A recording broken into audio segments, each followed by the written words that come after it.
Alright, let's talk about psychiatric classification, and more specifically, the Diagnostic and Statistical Manual of Mental Disorders. So, the Diagnostic and Statistical Manual of Mental Disorders, it's published by the American Psychiatric Association, or the APA, and what it does is it offers a common language and a standard criteria for the classification of mental disorders. So it's used and relied upon by clinicians, researchers, psychiatric drug regulation agencies, health insurance companies, pharmaceutical companies, the legal system, and policymakers. And right now it's on its fifth edition.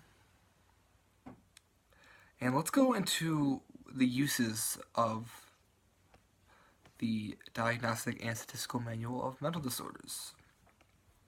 So many mental health professionals, they use this manual to determine and to help communicate a patient's diagnosis after an evaluation.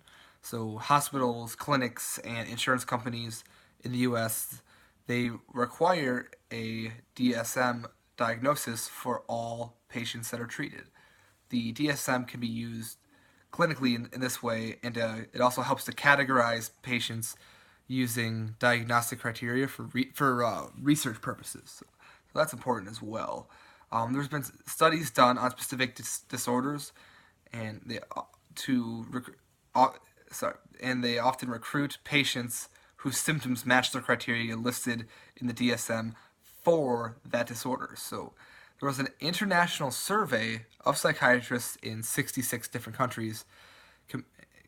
They compared the use of the ISD-10, which is a medical classification list by the World Health Organization, and they compared that to the DSM.